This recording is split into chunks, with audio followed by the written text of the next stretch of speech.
Aftermath of the attack. The season begins in the smoking wreckage of London after the bombing that closed Season 2.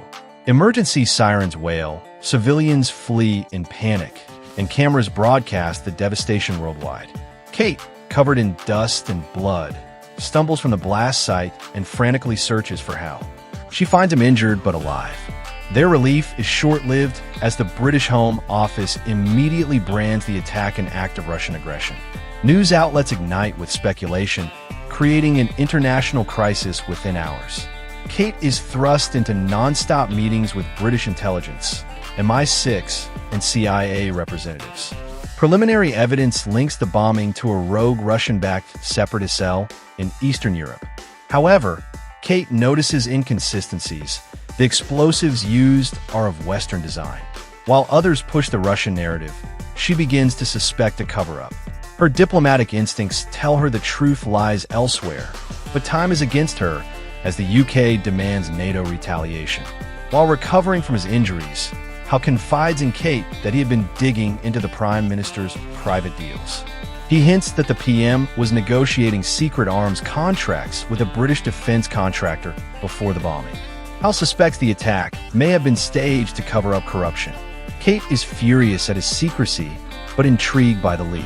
His revelation puts them both at odds with the official narrative being pushed. The Prime Minister uses the bombing as justification to push Parliament toward emergency war powers. Britain's cabinet is split. Some ministers demand NATO military strikes on Russia, while others call for diplomacy.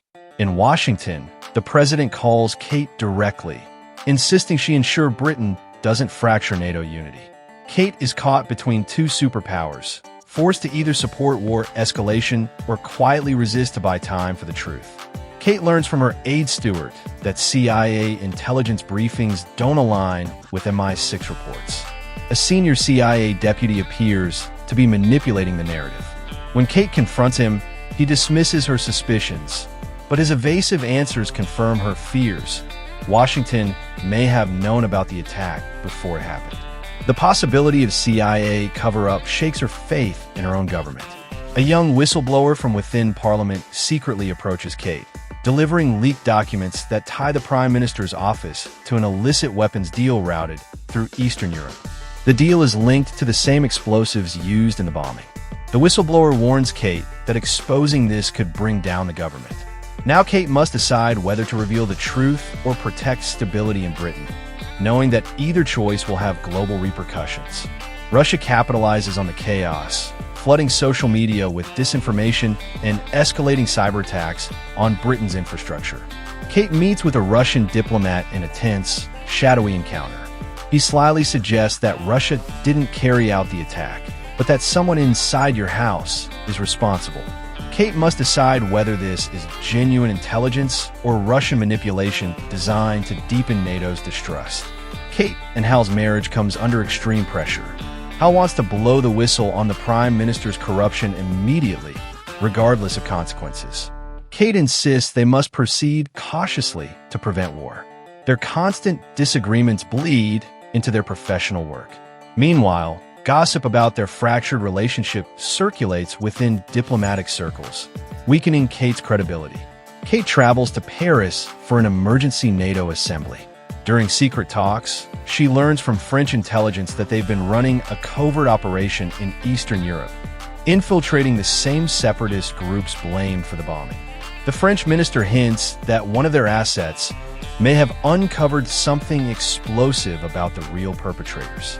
This information gives Kate a fragile but vital European ally in her pursuit of the truth. Back in London, the leaked documents reach the press. Headlines explode with revelations of corruption inside Downing Street. The Prime Minister is accused of covering up illegal arms sales and profiting from defense contracts. His political position weakens dramatically, but instead of resigning, he doubles down, blaming foreign interference and demanding harsher action against Russia. His desperate power grab destabilizes Parliament and plunges Britain into political freefall. In Washington, the president faces mounting pressure from hawks in Congress to take military action against Russia. The CIA pushes Kate to support the narrative of Russian guilt, even offering her a career-defining promotion in exchange for loyalty. Kate realizes she is being set up as a pawn. If she agrees, she risks triggering war. If she refuses, she could lose her position, or worse, be framed as complicit in the bombing. Defying Washington, Kate secretly brokers a pact with the French foreign minister and a German intelligence officer. Together, they plan to expose the NATO insider behind the bombing. This clandestine alliance means betraying her own government, but Kate knows it's the only way to stop war. Every move must be hidden from both the CIA and Downing Street. One wrong step could destroy her career and endanger her life. Frustrated with Kate's caution, Hal leaks partial evidence about the Prime Minister's arms scandal to an investigative journalist. The story goes public, triggering a media firestorm. Though it weakens the Prime Minister, it also exposes Hal to retaliation. Kate is furious. Hal has not only endangered himself, but also jeopardized her secret alliance. Their marriage fractures further as their personal and professional loyalties collide. Through her European allies, Kate learns that the bombing was orchestrated not by Russia, but by a NATO insider, someone high-ranking who wanted to provoke war for financial and political gain. The mole's identity is still unclear, but Kate begins to suspect it is someone close to the intelligence community. The revelation changes everything. NATO itself is compromised. While attending closed-door talks in Brussels, Kate narrowly escapes an assassination attempt when a car bomb explodes outside her hotel. The attack convinces her that the NATO mole knows she's getting too close. She grows increasingly paranoid, unsure who among her colleagues she can trust. Even her own security detail may be infiltrated. Back in Washington, Kate is interrogated by the National Security Advisor, who accuses her of withholding intelligence. She is reminded that her loyalty is to the president, not to Europe. Privately, she learns that the CIA is considering removing her from her post. Meanwhile, Hal, now in hiding, pleads with her to join him in going public with all their evidence. Kate is torn between her duty and her love, and the crushing weight of both. At a tense, globally televised NATO summit, Kate presents damning classified evidence, leaked through her European allies, proving that a private military contractor, backed by corrupt Western politicians, supplied the explosives and orchestrated the bombing. Her explosive revelation shocks the alliance and sends shockwaves through the media. NATO leaders are split between covering up the scandal or confronting it head-on. The disgraced British Prime Minister, cornered and desperate, refuses to step down. He rallies loyalists and attempts to seize control of Parliament by declaring a state of emergency. Tanks and armed police patrol the streets of London as protests erupt. Britain teeters on the edge of authoritarian rule. Kate and her allies scramble to expose the coup for what it is, a final power grab built on lies. In a high-stakes finale, Kate and Hal, estranged but united by necessity, combine their intelligence networks to expose the Prime Minister's treason and unmask the NATO mole. Using stolen communications and whistleblower testimony, they broadcast undeniable proof of the conspiracy.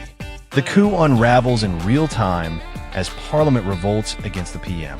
The mole, revealed as the very CIA deputy who blocked Kate earlier, is arrested.